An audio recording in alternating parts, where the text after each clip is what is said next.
3 downright terrifying true road trip horror stories.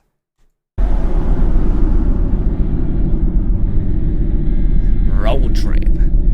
Oh my god, the bass on this is making my mic go weird. Ever since I was much younger, every summer I would make the same 6-hour road trip to a cabin on a lake that one of my uncles owned.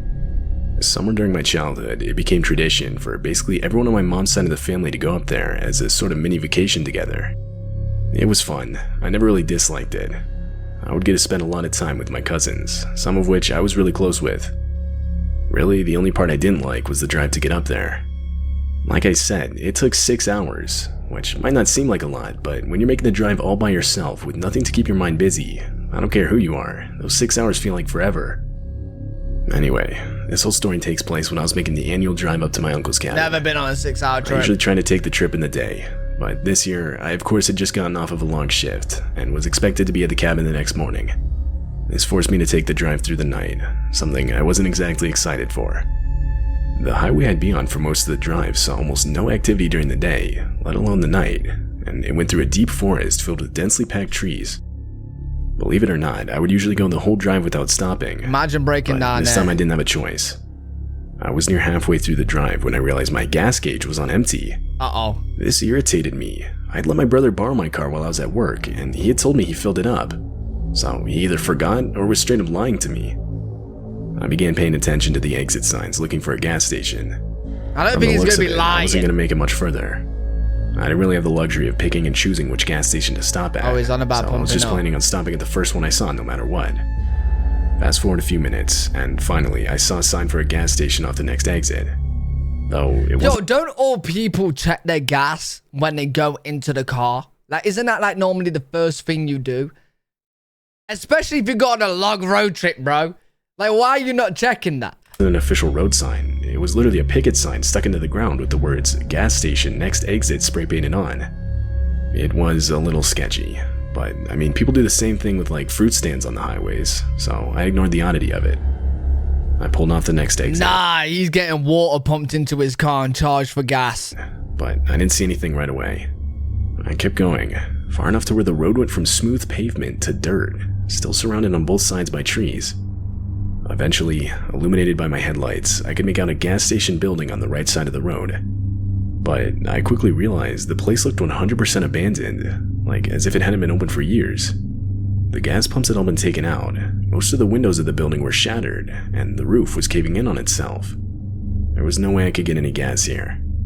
I looked at my gas gauge and realized I most likely would not have been able to make it more than a mile.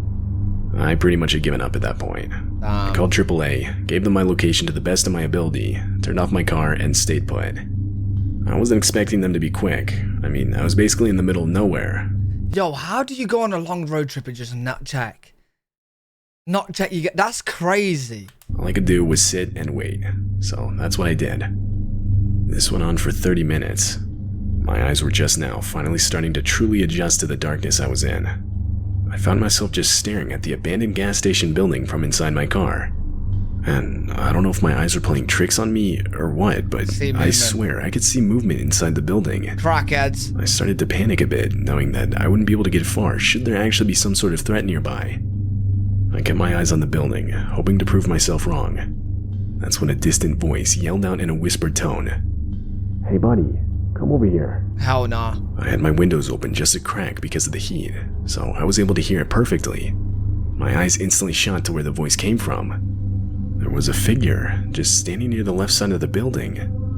I was frozen, with my heart pounding in my ears. Hell nah. After a couple seconds, the figure started walking towards my car.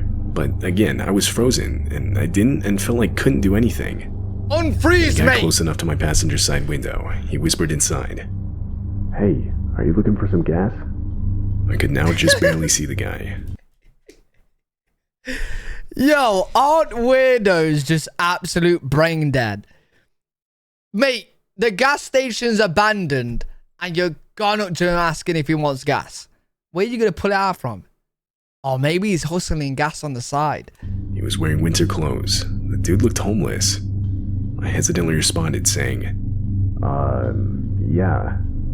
The guy went on to explain how he had a container inside that he was willing to give me free of charge. All I had to do was get out and follow him. What? After a few seconds, I simply responded saying no. I didn't know what else to say. There was no way I was getting out of the safety of my locked car to walk inside an abandoned building with this guy. Hell no. The dude had no reaction. If he had a smile before, it was now gone. He was just standing there, stiff, and had this kind of empty but somewhat frustrated expression. This had to have gone on for a full minute. I didn't really want to say anything to the guy. That's when I heard the most relieving sound I could have heard in that moment. Gravel crunching under the tires of the approaching AAA truck. The guy's head instantly shot in the truck's direction, followed by him sprinting back towards the building and into the forest. As he did this, I saw what has to be the most unsettling sight I've ever laid witness to. What had to have been at least 8 other figures stood up from hiding behind a set of bushes just in front of the building and also started running into the forest. 8? These were people that I would no doubt have come into contact with had I agreed to the supposed free container of gas. 8? A few seconds went by when the man in the AAA truck walked up to my window with a confused expression on his face. The guy was big, I'd guess at least 6'5", 250 pounds. He asked me if I called about the gas. I said yes, and he then asked me who all those people were that just ran into the forest. I went on to explain the whole situation, and just how creepy it was. Weirdos. Hearing it, he offered to call the nearest town's sheriff's department, which we ended up doing. But he filled up my car, and I was off before they showed up. However, the next day I would be informed— No, the thing is, right, like, what was they gonna do with him? Because even if they all robbed him, you gotta split it between, like, 8 and 9 people. Like, bro, even if you rob him for his mobile, how you splitting that? You get a couple $100. Wow, you're getting $20 each. Like, bro, you're all putting in a shift. 8, 9 of you. Then again, $20 each. That's a nice. How much is a bag of crack, chat? I genuinely don't know. Can you get a bag of crack for that? I don't know. Or maybe they want to eat him. I don't know, maybe. I don't know. that nobody was ever found. This night has haunted me ever since. The man I talked to was obviously trying to lure me into some sort of trap. What that was, though, I don't know. $20 for a hit. You have to consider, I was on an empty dirt road in the forest and miles away from any town, house, you name it. It was anything but good. I also just don't understand why there were so many people involved. Mad. What I do know, though, is how thankful I am for the AAA truck showing up when it did. Had that not occurred, and who knows what would have happened. Mate, you should have just drove off. You had 1 mile left. This all took place a few years ago. It was sometime in July, and I decided to go on an impromptu solo road trip for a day. I'm fairly into sightseeing, and there were a couple somewhat nearby places I still wanted to cross off my bucket list before I had to go back to college in August. The plan was to wake up early to start the road trip, then see a few different places during the day, and finally start the trip back home sometime around 9 p.m. or so. I figured this way I could maximize my time without having to pay for a hotel or anything. The trip there was fine. It was the trip back that was a different story. I ended up leaving around 10 p.m. Apple Maps estimated it would take about 4.5 hours to get back home. I had done about half that when I was starting to get tired, like to the point where it was becoming dangerous to drive. I told myself the next rest stop I saw, I'd stop and take an hour nap before continuing. That way I could still get home at a somewhat decent time. So I did just that. I saw a rest stop and pulled into the parking lot. The first thing I noticed was the lack of cars. The place was completely empty, and had it not been for some lights on, I would have thought the place was abandoned. But I guess this made sense. I mean, it was really late. Well, that's why there's no cars. I leaned back my seat and set an alarm to go off in an hour. Fast forward to when it did go off, and I realized I'd have to go inside, as I now had to use the bathroom. I started walking to the building. When I got inside, I found the bathrooms and opened one of the stalls. I was in there for not even 30 seconds when I could suddenly hear someone talking outside the bathrooms and in the hallway. The fuck? This shocked me, as I didn't even hear the main door open. And my car was the only one in the parking lot just a minute ago. Being spied on. I didn't see how anyone could have been in here. That's when the bathroom door opened. I was a bit on edge, but I realized it was most likely just another regular person that I somehow didn't notice. I was ready to leave when a slight knock. Oh, that knock was horrible. Nah, that knock was actually horrible. Person that I somehow didn't notice. I was ready to leave when slight knocks on the stall door. I awkwardly responded with, someone's in here. No response. It was complete silence. I was a bit more on edge now, so I decided to stay in the stall until he left. Nah. That's when I noticed an eye looking through the crack in the stall's door. As we made eye contact, the guy started screaming and relentlessly beating his head against the door. Oh my, nah. Yo, that's terrifying, bro. Yo, listen, you know when we're talking about the American bathroom stalls with the big gaps and that? This is why you shouldn't have the big gaps, bro. Thinking quick, I used my whole The guy can literally climb underneath. He's a zombie. Body to bash into the door, bursting it open and knocking the guy off his feet. I proceeded to run as fast as I could out of the bathroom and outside towards my car. Fuck that. I was about halfway when I heard the main door burst open behind me. This guy was chasing me. Finally, I got to my car and started backing up. But the guy caught up to me and managed to slam his body into my car as I sped off. What? I looked into my rearview mirror, and as I got further away, I saw the guy get up like it was nothing and just stand there. Nah, this guy's actually is a zombie. He's infected. He's reminding me of one of the infected from Last of Us. My direction. I was beyond shaken up. I couldn't process what had just happened. I honestly didn't know what to think.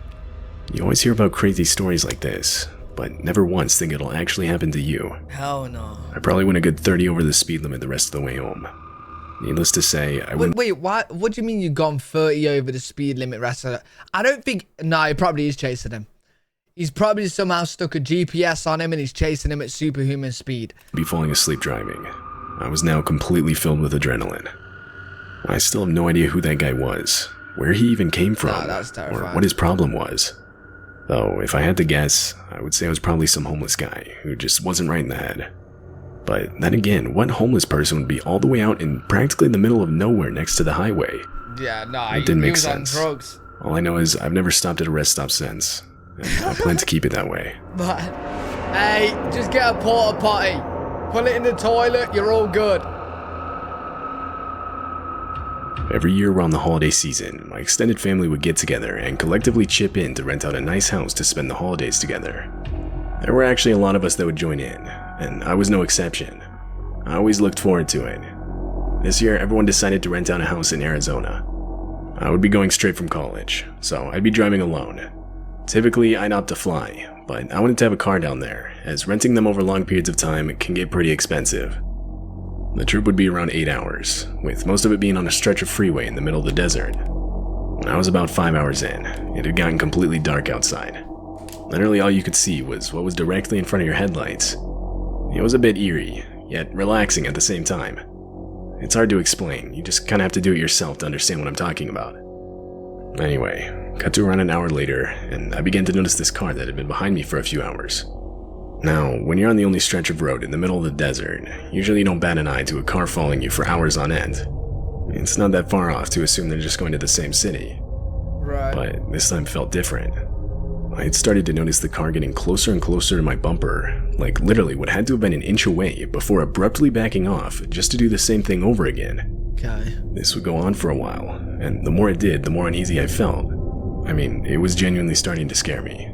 If this guy was really just wanting to go faster, he could have passed me hours ago. This went on for even longer, when up ahead, I actually saw a police car parked on the side of the road. I contemplated stopping.